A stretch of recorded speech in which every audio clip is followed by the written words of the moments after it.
And what I've found is I've been a spectator to other people's tragedies, and I've found that all of this has happened to prepare me to understand the biggest tragedy of my life, which was actually the civil war that happened at the beginning of my life. And what I want to say today is that really it's not the duty of people who are not involved to deny the pain of people who are involved. In Nigeria, there's this big embargo about Biafra. You must never talk about Biafra. We have to move on. You have to forget. You have to just move on. Forget about it. But it's not the duty of people who are not there to forget. If the people who suffered want to forgive and forget, it's their prerogative, and they can do that at their will. I look back and I then said to myself, why don't I look at maybe other commentators, other people who reacted to the same thing, because I was probably too young to react to it. And what were the reactions that people had to the Biafran War? I looked at Wole Soyinka, I listened to his excellent series for the BBC, Returning to Biafra. And of course, I thought about what happened to him. He was in London minding his business when the Biafran War was about to break.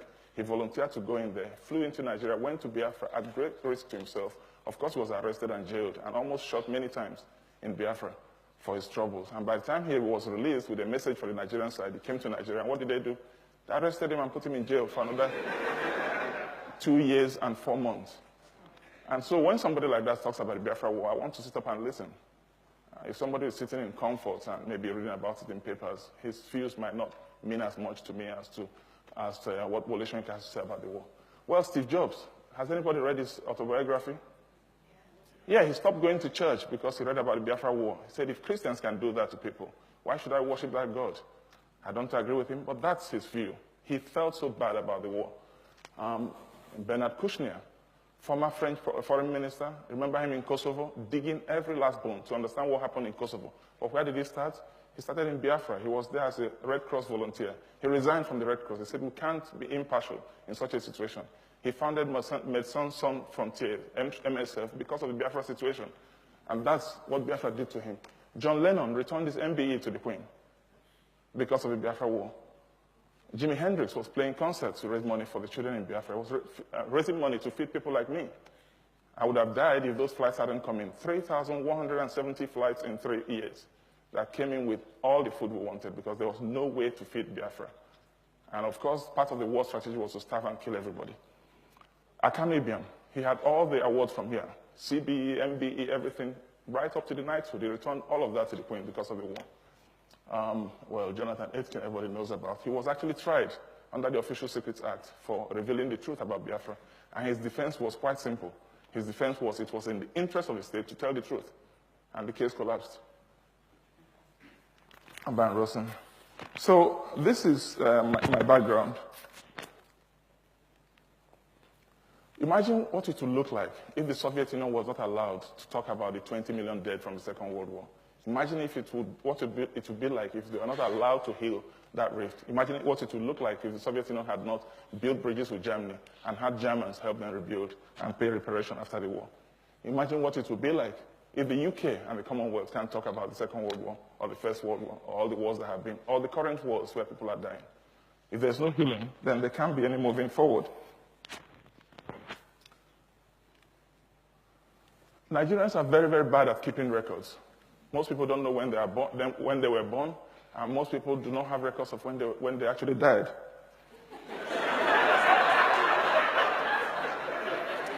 But this slide is the most serious slide of my presentation. 700 people died at 4 p.m. on the 7th of October, 1967. We have all their names. 700 people. They died looking their killers in the eye. And they had thousands of witnesses, because what had happened was the Nigerian army said they were coming into Asaba, and Asaba prepared to welcome them. And the welcoming speech was written by Obueshi Michael, Obueshi,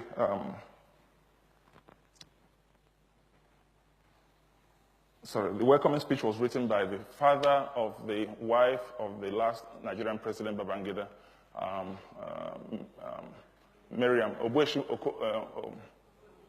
Okowu. And he did not leave to actually deliver the speech. When they gathered with food and drinks for the Nigerian army, the men were pulled to one side, the women were pulled to one side, and the men and boys were shot in front of the women. So what I ask ourselves is, how can we try to forget and brush over things like that In other countries, in Afghanistan last week, I heard that people were already digging up bones in Birmingham, trying to find out what happened to all the people killed by the Taliban. The ghost of Nigeria will not be laid to rest until truth is told about what happened in Nigeria. Yakubu Gowon, who was in charge during these atrocities, went back to Asaba, and I read what he said. He said, "In the spirit of Christian reconciliation, accept my apologies on behalf of the federal military government for the activities of soldiers in Asaba during the Nigerian Civil War. I am deeply sorry for what happened, especially to those who lost families, and I hope Asaba people will accept this apology, even if it is belated." Now, I have a lot of respect for a man like this, because he's coming to terms with what happened, but he can't apologize for the government because he's no longer in charge of the government. The Nigerian story must be told, and that's what I'm here to do today. I'm not here to tell the Biafran story. I'm here to tell the Nigerian story, because the Nigerian story cannot be told until all Nigerians feel comfortable under the Nigerian roof. I talked about civilians, but what about the military themselves? The soldiers have been as much victims of this violence as the civilians. Just look at the list on the wall. Most of these people are dead. Either they took part in killing other people, they organized coups, they were killed during the coups, or they were shot after the coups. That's the terrible history of Nigerian violence against ourselves. So what I say to people is the Civil War did not end in 1970. The Civil War is still going on in Nigeria, and we have to end it.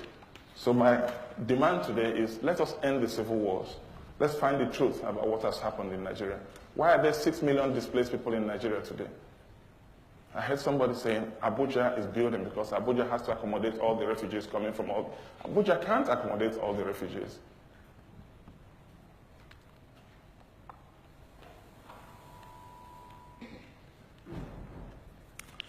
So what I say is, after finding out the truth about what has happened, we have to ask for forgiveness. There has to be some true remorse. The people who were wronged have to be encouraged to find it in their hearts to forgive those who have wronged them. We have to find ways of building bridges. We have to find ways of rebuilding trust. Because only when we can look at the future, look to the future with trust and with confidence, that we can really, really have any chance of being able to build a proper country.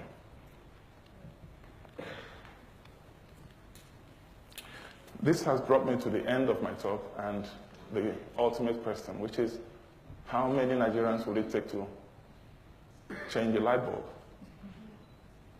The problem is that there's no answer to this question today. Until there's trust, we'll have to set up a committee of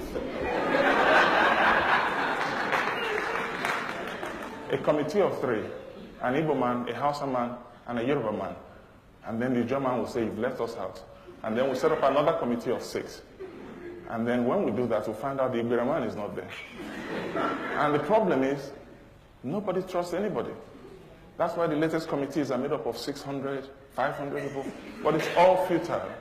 Once we build trust amongst ourselves, once we can tell ourselves the truth, once we can rebuild the confidence, and once we can recreate that legitimacy and end the civil wars and end the killings, then we can send any Nigerian to the room to change the light bulb.